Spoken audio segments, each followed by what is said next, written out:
I think van life is about openness.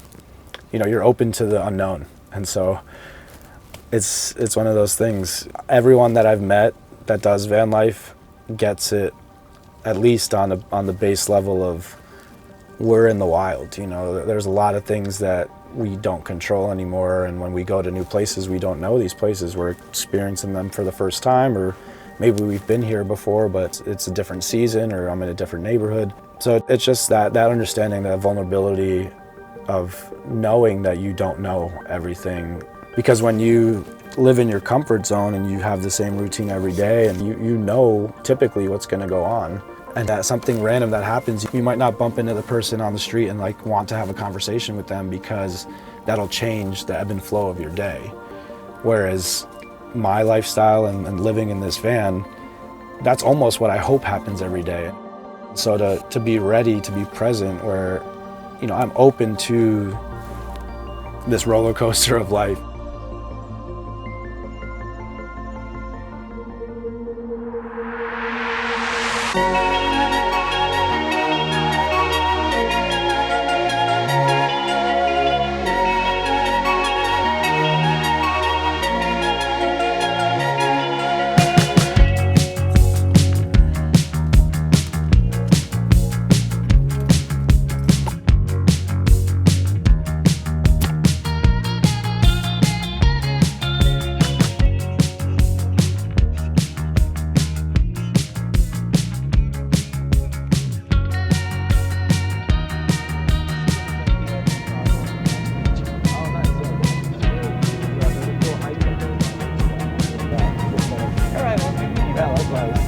Enjoy the day, enjoy the sun. Oh yeah.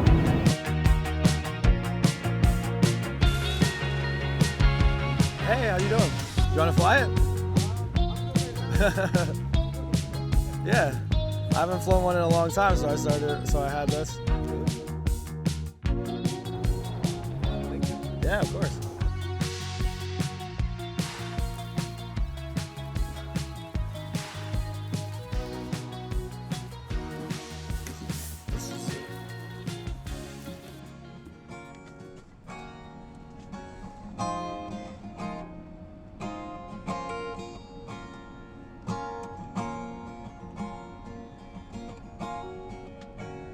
Yeah, I mean, I'm from New York, and I'm lucky to have been born there, and growing up in the shadows of the big buildings in the city. I always felt like that's where everything was, you know, New York. But growing up for all that time, for 25 years of my life, I thought that was the big time. That was success. You know, my parents immigrated here in the 80s, and you know, first generation, the whole thing about it was get your education, you know, go to college, open up these opportunities, make a lot of money, you know, buy a house, build a family, and all this. That measure of success was something that I was, in essence, striving towards naturally, because that's the path that I was being funneled down, and went to college, and then I was working in Manhattan, and it was just one of those things that I didn't know what I didn't know.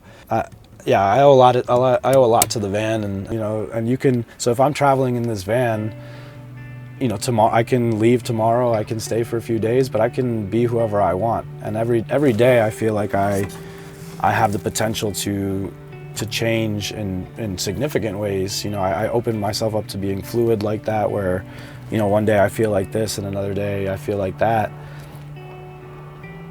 But the van just has allowed me to do that fully free. I don't know if it's in the back of my head that it's like, oh, because people think that they're going to see people again, like they worry about how they look or how they come off on their, you know, their first impression or this.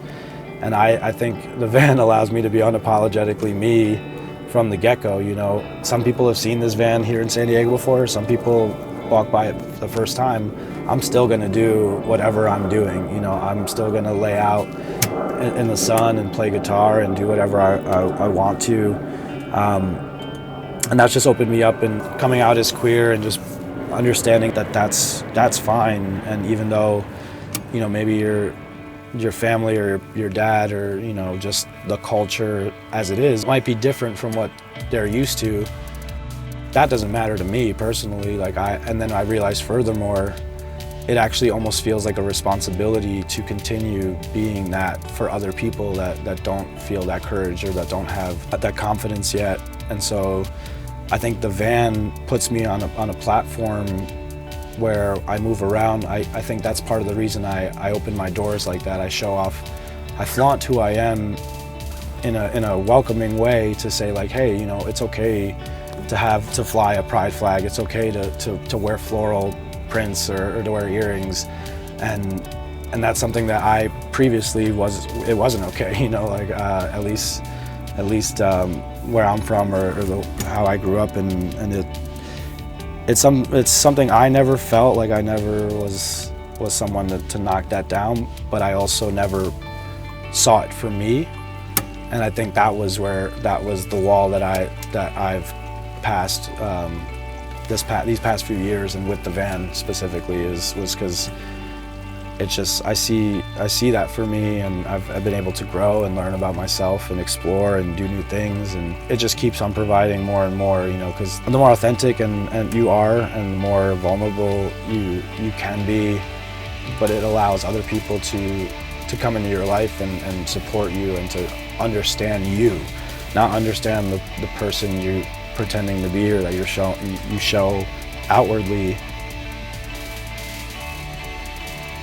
You know, every day in this space, this is my space, and wherever I go, I have my space, and I can just continue to enjoy life and be me and figure out more of what that means without the boundaries and the barriers of what I previously thought I was supposed to be, you know. And I've talked to my parents about it and come out to them, you know, within the past year, and it's like my measure of success now is more of a daily task. It's more of a present moment thing. And so I think now definitely the proof is, to me, even the most significant proof is the way that they see me.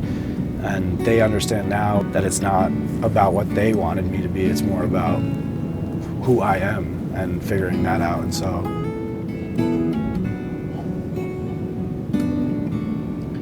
I wrote my first song ever over there, just right on this beach.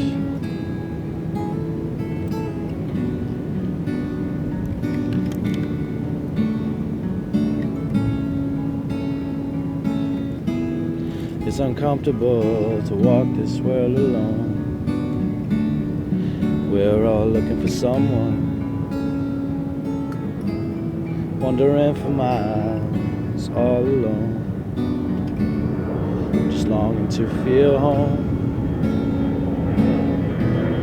I'm uncomfortable letting my heart run.